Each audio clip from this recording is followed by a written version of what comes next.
Olá, clientes e parceiros da Alternativa Sistemas, bem-vindos ao nosso primeiro videocast. Nesse vídeo a gente vai tratar de um assunto bem polêmico, que tem gerado bastante dúvida dos nossos clientes, que é a Emenda Constitucional 87. Para essa primeira mesa redonda, a gente está aqui com o Adriano, nosso gerente de suporte, o Miguel, CEO da Alternativa, e vamos debater um pouco sobre esse assunto. Primeiramente, a pergunta para a gente abrir o nosso vídeo aqui, que eu vou fazer para o Miguel é: Miguel, o que você acha que impacta essa emenda na vida, na gestão das empresas brasileiras?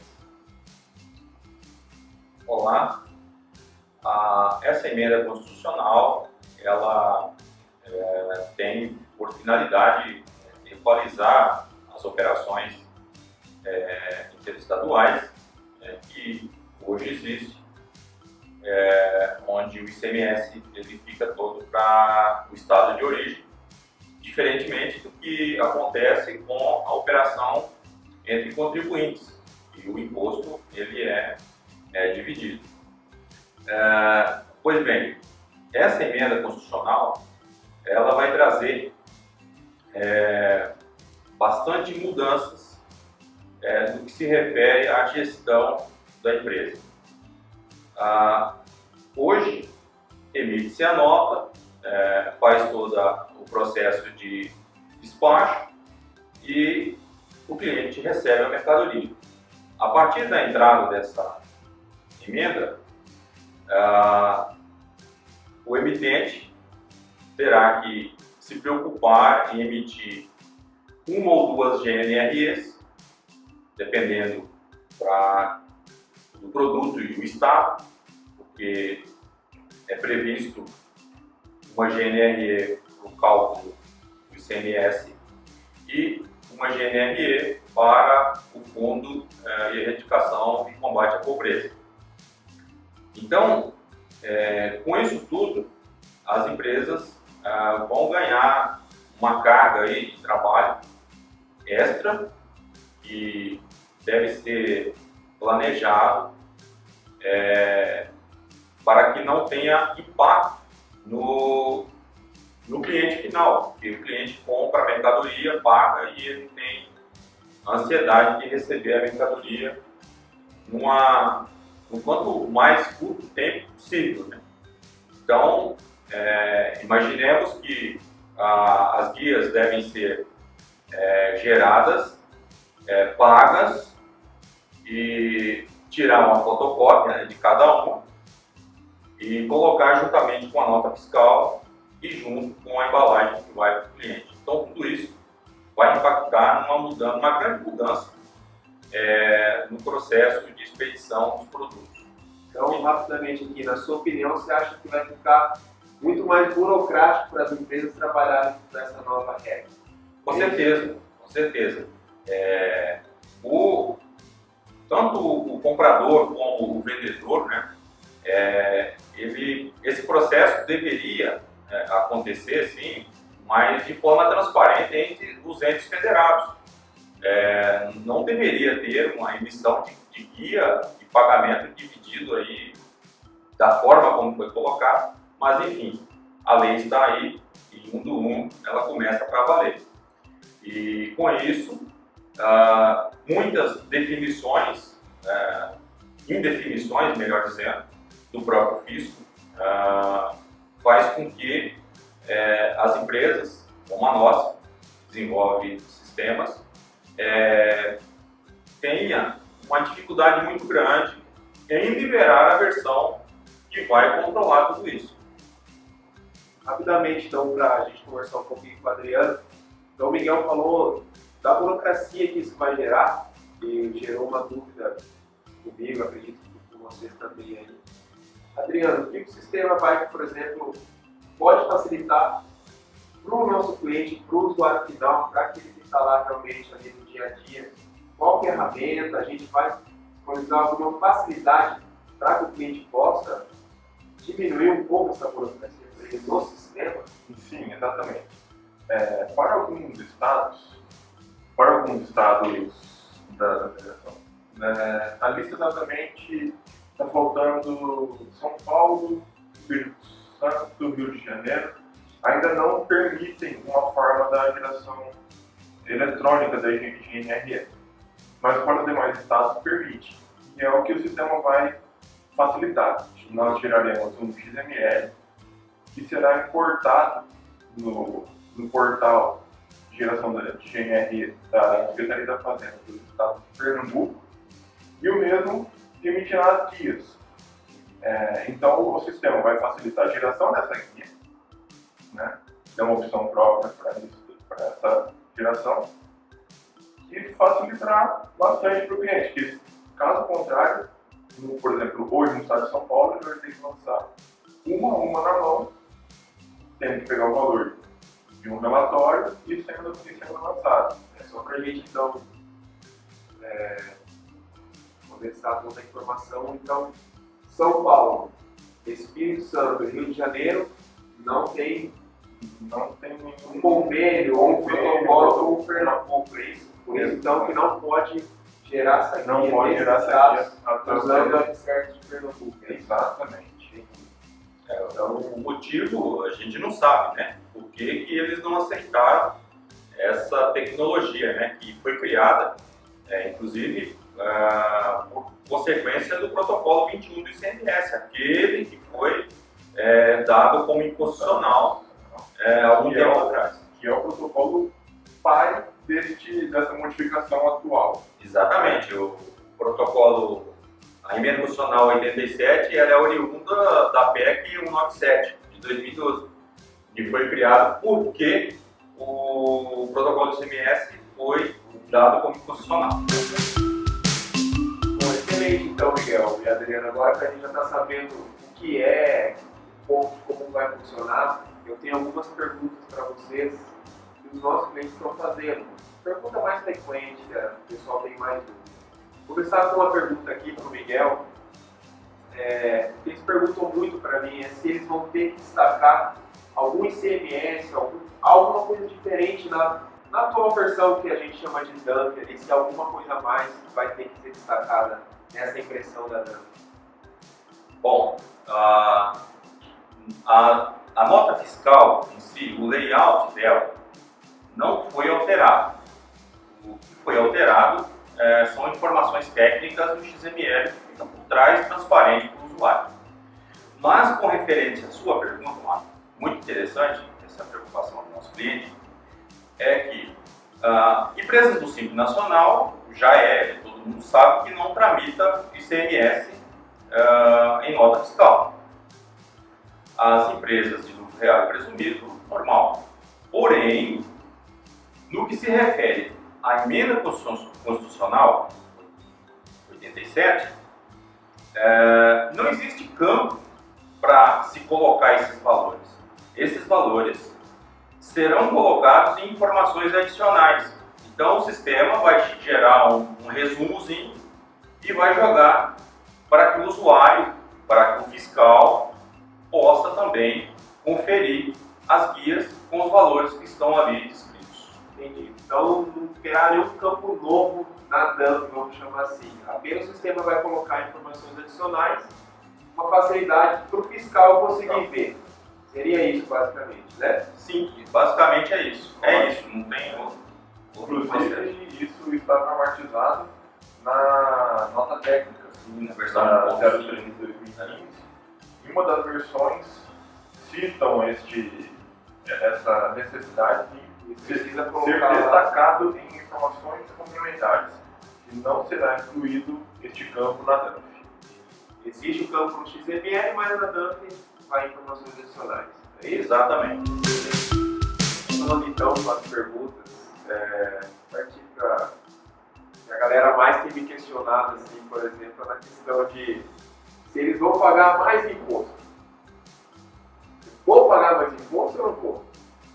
Sim, evidentemente que o fisco não iria promover tudo nessa bagunça, entre aspas, né, sem que não tenha resultados financeiros, né. Por trás disso está as empresas do Simples, elas vão pagar o diferencial. Imagine que eles vão começar a pagar 40, 60 80% e 100%. Então, a carga tributária do Simples Nacional, especificamente, vai aumentar muito.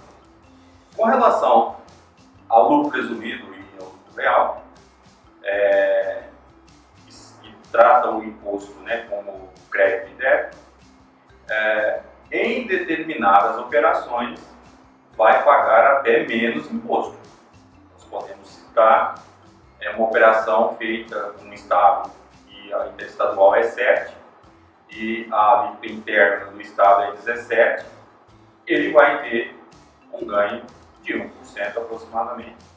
Mas haverá casos, né, que são maiores, né, até por conta que dos 23 estados, que hoje é 17% a alíquota interestadual, a partir do dia 1/1 muda para 18%. Então, 43% das unidades federadas, acredite, senhores, um passo de mágica, aumentou a sua alíquota interestadual para 18%. Então, isso representa um aumento na carga tributária. Claramente, eles querem realmente, então, arrecadar mais. Né? Miguel, surgiu uma dúvida, assim, por que o Simples Nacional paga mais imposto? É pelo fato de não ter nenhum crédito, né? Por isso? Vamos imaginar assim, não tem nenhuma vantagem? Seria isso? Em resumo, sim, porque o Simples Nacional ele foi instituído pela LC 123/2006 e lá versa que o Simples só paga o ICMS de acordo com a faixa de faturamento. Agora vieram com essa nova forma de arrecadar o ICMS das empresas do Simples. Até se prove o contrário, as empresas do Simples terão que arcar com o diferencial do imposto. Será que então se aconselharia, por exemplo, algum cliente nosso que é desse regime Simples Nacional, ele trocar de regime ou fazer um estudo, uma consultoria nesse sentido? Sim, o problema é que a mudança do regime tributário ela ocorre justamente nessa época do final do ano, né? Então, quem não fez o estudo ainda, ele tem muito pouco tempo para fazer esse estudo. Então, fatalmente, vai continuar aí o 2016, que ainda não é 100%, né, 40%, mas fazer um planejamento ao longo de 2016 para ver se é mais viável mudar para o lucro presumido ou para o lucro real. Em 2016, vamos chamar do ano da virada aí, para quem está no Simples Nacional, pode ser, né? Digamos que sim. Então, ótimos esclarecimentos sobre essa parte, se paga mais imposto ou não. Agora a gente vai entrar aqui, Miguel, numa questão de uma regra que tem, né, de o FCP ser destacado dentro do XML. A pergunta que eu faço é, quando o FCP entra em vigor para alguns estados, parece que existe, cada estado agora, parece que São Paulo colocou a lei por esses dias assim, então entra em vigor em que período esta alíquota do FCP que é destacado também? Boa pergunta. Todo esse processo, de fato, tem data limite 1/1/2016. Só que alguns estados ou esqueceu de editar suas leis ou demorou um pouco para editar. Por exemplo, São Paulo, que até então não tem fundo de combate à pobreza, editou a lei 24 de novembro, portanto ela não entra em vigor dia 1/1. Ela só vai entrar em vigor após passar a noventena. Então isso só vai acontecer em 24 de fevereiro. Então se a empresa não observar esses detalhes, vai acabar pagando esse fundo de combate à pobreza indevidamente. E depois de pago, é difícil fazer a reversão desses valores. Então eu sugiro a atenção nas datas de criação e os respeitos, né, dos períodos que é necessário aí em cada um. Só para a gente entender, a emenda constitucional realmente ela entra em vigor em 1º de janeiro, correto? Sim. Porém, nessa emenda tem que ir destacado esse fundo de combate à pobreza, é isso? Sim, E exatamente. essa regra que tem 90 dias depois que o Estado colocou. Exatamente. Tem cada tipo de criação de tributo tem que respeitar. Se a lei já existe e é só um aumento do percentual, às vezes não tem que aguardar a noventena, né?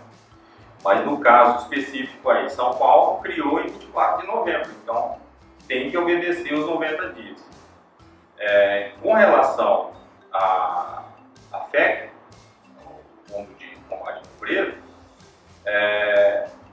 ele já existe há muito tempo, que é o caso do Rio de Janeiro, que estabelece uma regra geral de 1% para todos os produtos. Então, os nossos clientes com o Rio de Janeiro vai ser muito simples, é só entrar lá na tabela e dizer que a FCP vai valer para todos os produtos do Rio de Janeiro. Então, passando a carga efetiva de imposto do Rio de Janeiro de 19%, que é a alíquota até então 19%. Só que para efeito da emenda constitucional tem que separar. Então a alíquota interestadual para o Rio de Janeiro não é 19, é 18. Ela é 19 porque tem um de fundo de combate à pobreza. Então é importante o pessoal aí que está vendo o vídeo se atentar, pedir para os contadores se atentar principalmente nesse quesito da alíquota do Rio de Janeiro, da interestadual. Ela já vem com 19 por quê? Ela já está somando 1% dos 18, é isso? Do Fundo de Combate à Pobreza nessa alíquota. Então, prestar bastante atenção, que não é 19 mais 1, é 18 mais 1 que dá o 19. É isso? Exatamente. Ótimo. Então, dúvidas esclarecidas sobre o que é o FCP. A gente parte agora, Miguel e Adriano, para uma parte mais prática do usuário, do nosso cliente. O que ele precisa configurar no sistema para que o sistema ajude essa emissão de nota para ele? Qual matéria ele vai usar? O que ele precisa configurar? O nosso cliente vai utilizar o cadastro de grupo de FCP. E esse cadastro você vai informar a alíquota do fundo para cada UF de destino, né? E esse será relacionado este grupo ao produto. E aí sim, quando for emitida a nota, o sistema buscará essa alíquota corretamente e fará todo o cálculo da partilha, né? E sendo que do restante, toda a parte dos valores da partilha, já são todas tabelas já conhecidas, inclusive a tabela que o Miguel se referenciou que teve a alteração dos valores, né, no último mês, e do restante, os valores que todos nós já sabemos. Então, assim, o sistema já vai estar preparado para isso, precisando do cliente apenas para parte do FCP, para que ele faça a emissão correta das notas e, consequentemente, da GNRS. Então, só para a gente tomar uma aqui. Então, as tabelas de alíquota interestadual, o sistema já vai trazer pronto, ótimo, excelente, o cliente não vai precisar se preocupar com isso. Agora, Miguel, ajuda um pouco o nosso cliente eu sei que a contabilidade dele é responsável por isso, mas você tem um caminho para que ele encontre essas alíquotas no FCP de uma forma mais fácil, no portal, alguma coisa desse tipo, que ele possa encontrar isso, essas alíquotas de cada estado, o que cada estado tem de FCP de alíquota, para que ele possa cadastrar no lado? Então, eu creio que cada contador possui um sistema que disponibiliza informações fiscais, né? Então, esses portais, né, empresas que disponibilizam esse tipo de conteúdo, que é uma assinatura, né, e os contadores têm acesso e lá eles vão verificar qual que é a lei e quais os critérios, né, porque o percentual ele pode variar até 2% segundo a emenda constitucional. Muito embora a gente vê alíquotas até de 4%, 5% em alguns estados, mas não vai poder utilizar para esse fim.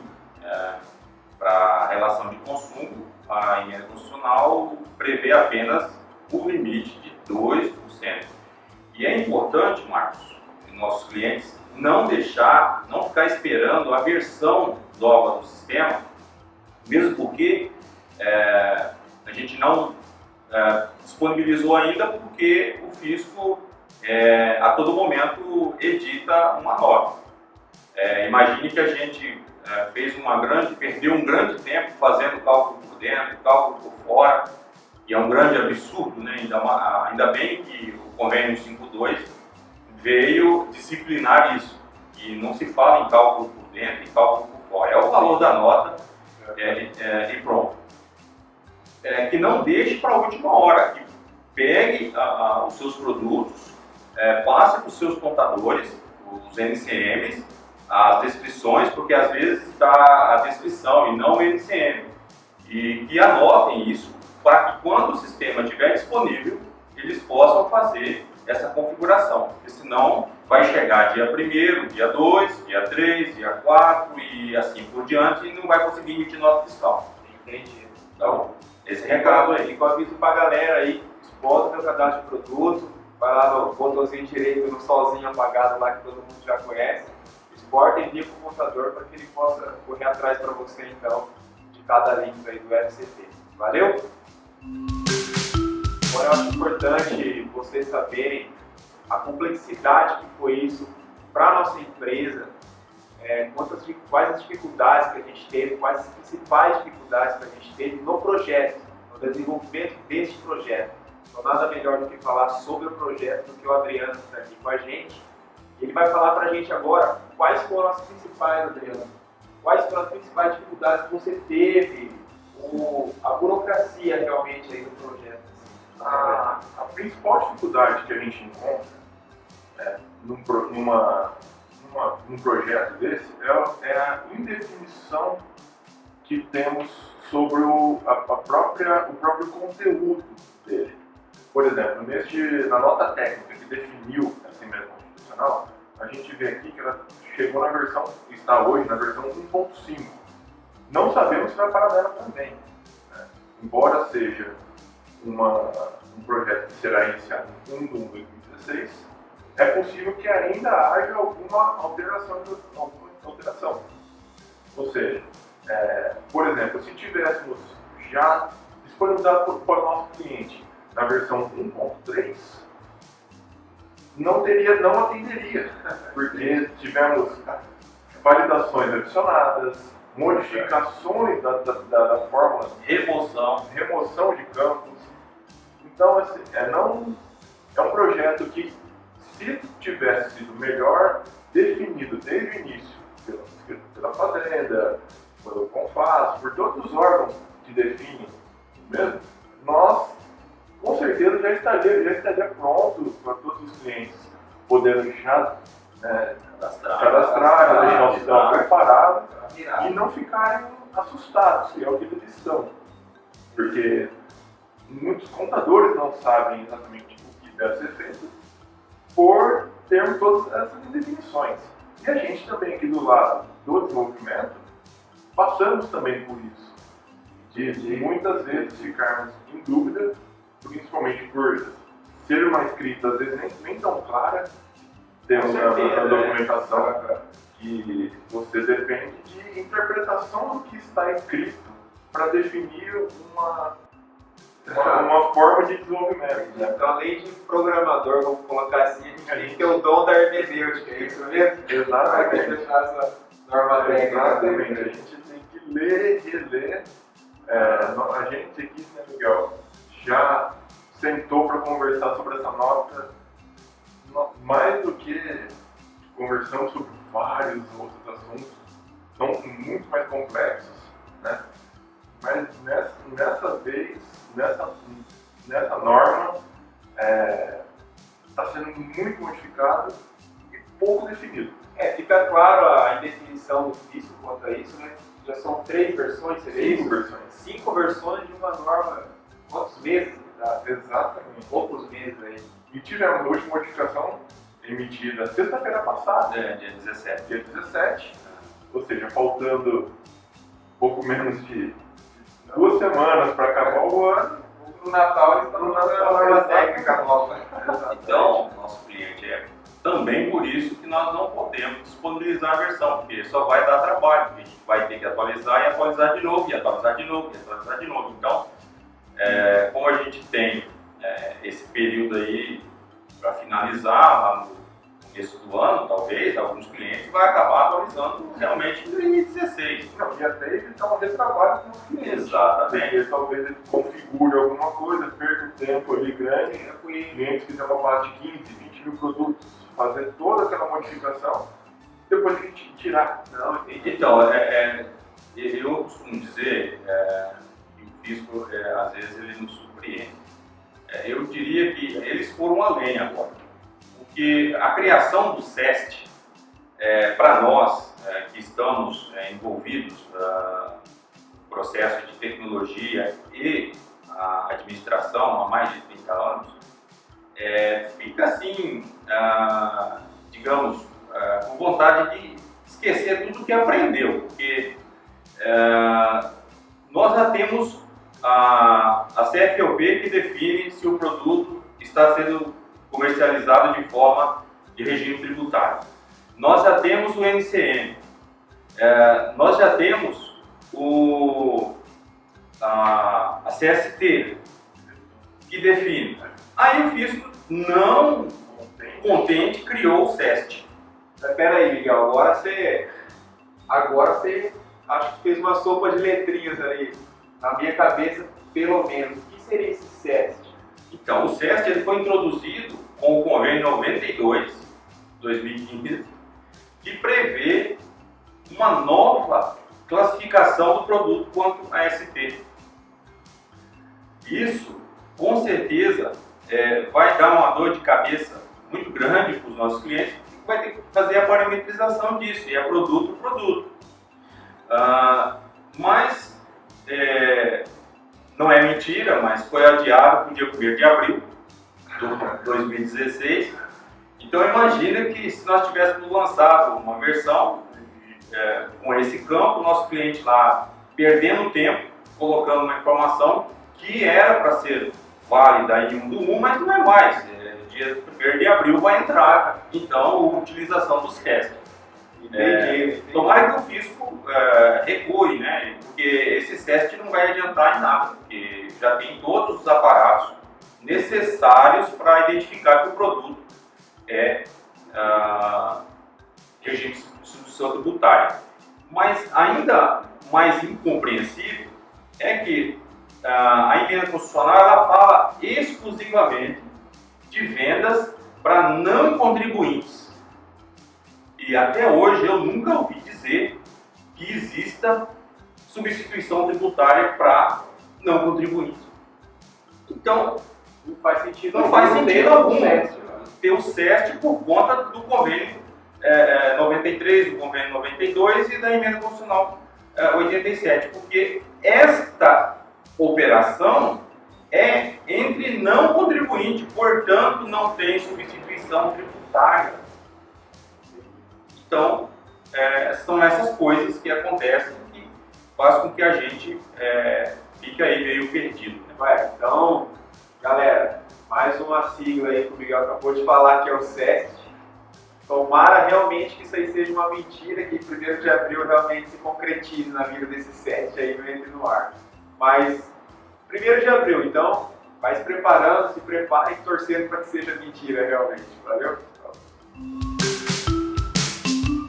Bom, galera, então depois de toda essa explicação, de toda essa parte mais teórica, agora o Miguel vai mostrar pra gente o cálculo na prática. Como funciona o cálculo, o que é essa diferencial de alíquotas que os estados estão querendo, tá? Então o Miguel vai mostrar isso pra gente agora. Então, na prática, como que vai funcionar esse processo todo? Nós temos um exemplo aqui, uma operação que vai ocorrer em São Paulo e Rio de Janeiro, no valor de R$100, onde a alíquota que é calculada é a alíquota do estado origem, hoje. Então, 18%, que é em São Paulo, temos R$18. O número 100, que é para ficar mais fácil de a gente fazer os cálculos. Após 31/12, esta mesma unidade federativa fará uma operação com Rio de Janeiro. Portanto, o cálculo que estabelece essa sistemática é a alíquota de origem, que é 12% São Paulo, então é 12, a interestadual, 12% de 100, nós temos R$12. Então esse aqui é o ICMS base para São Paulo, que já fica para São Paulo, os R$12. Para calcular o ICMS destino, pega a alíquota do Rio de Janeiro. Rio de Janeiro é 18%, o que corresponde a R$18. Se eu pegar os R$18 menos os R$12 que ficou para São Paulo, eu vou chegar então em R$6. Esses R$6 é o default total. Então, se fosse 2019, esses R$6 iria integralmente para a cidade do Rio de Janeiro. Mas não, o estado do Rio de Janeiro. Mas não, em 2016 é 40%. Então, 40% de 6, 2,40. Se o default é 6, a diferença vai para São Paulo. Então, São Paulo fica com 15,60, Rio de Janeiro com 2,40. Mas, no Rio de Janeiro, existe o FCP, que é o Fundo de Combate à Pobreza, de 1%. 1% de 100, R$1. Neste caso, o sistema deverá gerar duas guias. Ou melhor, o nosso cliente vai ter que entrar no portal do Rio de Janeiro, fazer uma GNRE de R$2,40 e uma GNRE de R$1, respectivamente, para o ICMS e para o Fundo de Combate à Pobreza. Veja que o total do ICMS nesta operação, por consequência da mudança, passou para R$19.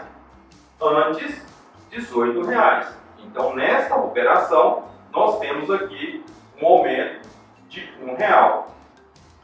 E, com relação às guias, veja que R$1 que vai ser recolhido para ser anexado à nota fiscal para o transporte, por vezes não cobre a despesa que Rio de Janeiro vai ter para receber essa GNRE.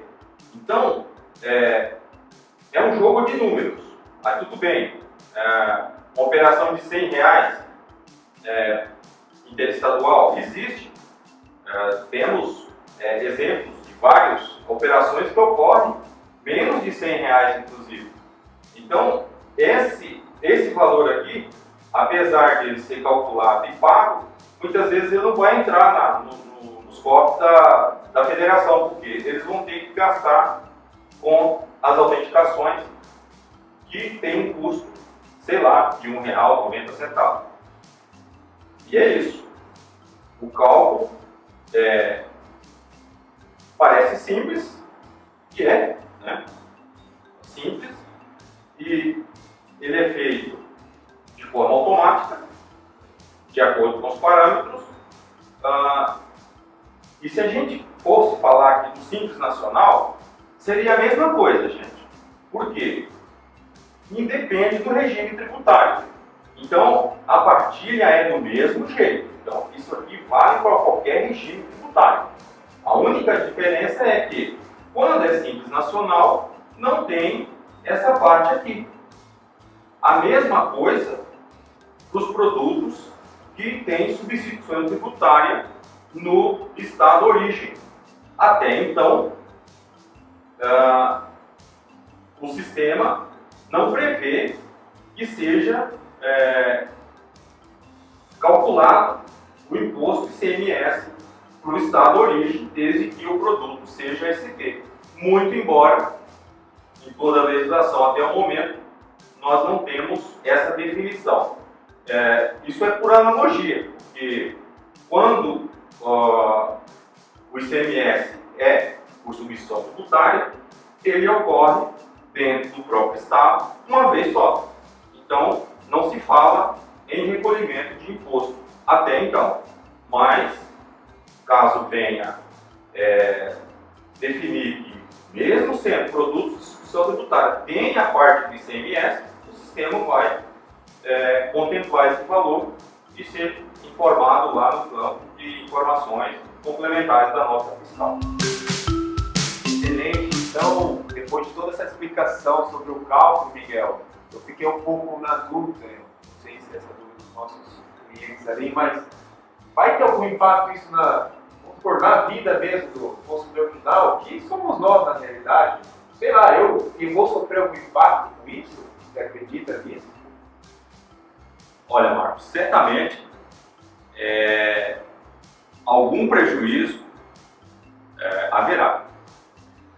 Principalmente se as empresas de e-commerce não se aparelhar, não se organizar de maneira que as guias sejam feitas no menor tempo possível, quitadas no banco, né, e enviadas junto com a mercadoria.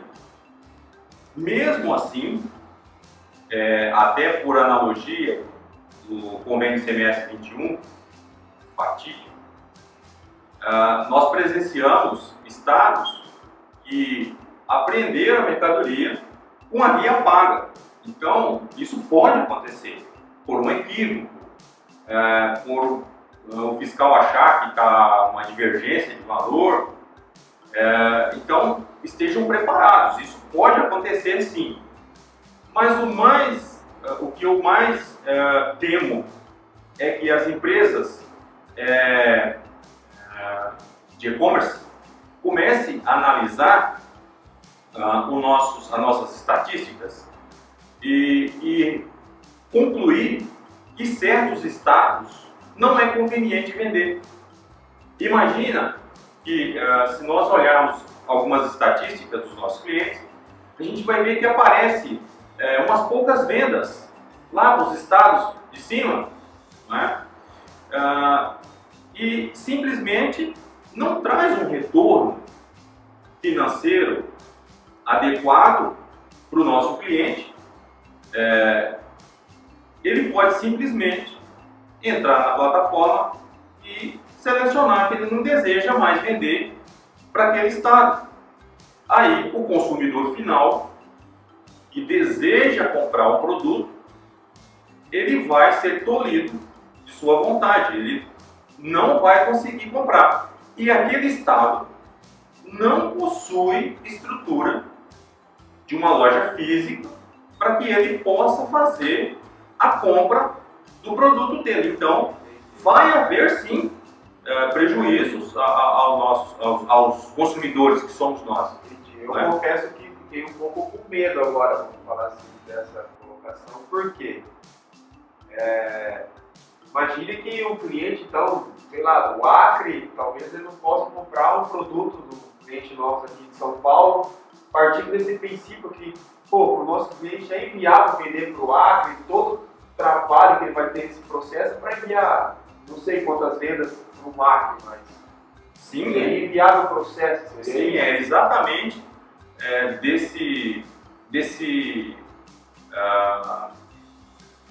digamos, probabilidade, né? Pode ser que os nossos clientes utilizem a ferramenta que possui no sistema e vai mostrando a quantidade de vendas, os valores de venda por unidade federativa e sua representatividade e defina isso, e não vai vender.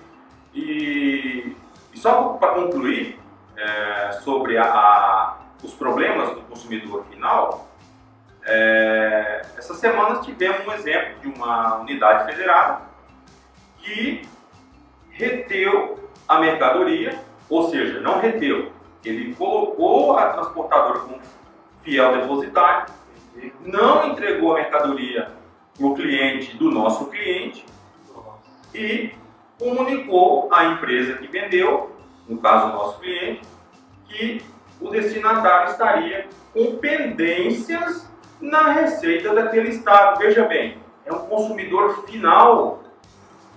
Será que eles vão começar a linkar, por exemplo, que o Miguel deve IPVA no estado de São Paulo, compras do estado de Minas Gerais recolhe as guias, anexa na nota, manda a mercadoria. Quando a mercadoria chegar aqui em São Paulo vai reter a mercadoria porque eu não paguei o IPVA. Será que isso é legal? Fica aí a questão. Eu acho que não é legal, mas não é esse o assunto aqui discutido. Talvez não é um assunto discutido, mas é uma colocação interessante de um caso que a gente viveu aqui. Sim, essa semana a gente teve essa ocorrência, então, que me deixou bastante preocupado, inclusive. Um pouco mais constrangedor até. Agora, vamos, só para a gente finalizar aqui com o nosso cliente lá, de tudo isso que a gente falou, de tudo isso que o Miguel explicou, todo esse cálculo que vocês viram há pouco ele fazendo, tudo isso a gente vai deixar disponibilizado para você no nosso site. Vai aparecer aqui embaixo o link, você entra lá no menu Soluções, vai lá em calcular ICMS, você vai conseguir fazer esse cálculo que ele fez aqui. Para você ter uma ideia, uma base do que você vai pagar de imposto, de tributos, com essa nova lei entrando aí. Acesse, visite e tire suas dúvidas lá. Vale dizer que, como eu disse quando estava fazendo a explicação do cálculo, vocês vão perceber que quando vocês escolherem que o produto tem ST na origem, o sistema não coloca o valor para a origem. Então isso é uma das indefinições que nós temos. Então, como a gente não tinha mais como segurar essa ferramenta, porque nós precisamos disponibilizar essa ferramenta para todos, a gente disponibilizou ela da forma, como eu disse, por analogia, que o ICMS no estado origem, quando é substituição tributária, ele não é devido mais o ICMS. Então é por isso que lá aparece zero. Então, vocês me perdoem se estiver equivocado e a gente ter que recuar e fazer uma modificação no sistema. Esclarecido. É isso aí, galera. Acessem, visitem, tirem suas dúvidas por meio do nosso site. Qualquer dúvida a mais que tiverem, entre em contato com o nosso suporte aí, que a gente está sempre aqui. É isso aí, então, galera. Valeu. Obrigado aí. Não deixe de entrar no nosso site www.alternativosistemas.com.br. Também o nosso blog cheio de novidades lá para vocês.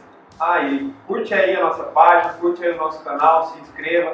Muitos vídeos interessantes para vocês estão por vir aí, tenho certeza. Valeu, um abração. Tchau, tchau. Obrigado, pessoal, pela visualização, por estar acompanhando a gente aqui nessa tentativa de elucidação desse assunto tão complicado, mas é isso aí, nossa palavra é essa. Se tivermos mais alguma novidade sobre o assunto, faremos mais vídeos. É isso aí, pessoal. Agradecemos a todos e espero que tenhamos contribuído para que vocês consigam dirimir um pouco das dúvidas e acerca desse complicado, complexo, mais esse, né? Mas vamos tirar aí, vamos sair, pegar o lado bom, né? Vamos ver o lado cheio do copo sempre, né? Nas dificuldades que a gente aprende e quem sabe algum cliente pode mudar de regime tributário e acertar, né? Às vezes está no Simples Nacional, achando que está pagando menos impostos e por conta dessa dificuldade acaba mudando de regime tributário e vê que realmente foi uma boa, né? Então, perder um pouco do medo da mudança. Exatamente. E ver com mais vontade. É isso aí, galera. Hashtag inscreva-se aí no nosso canal. Abração, até a próxima. Valeu.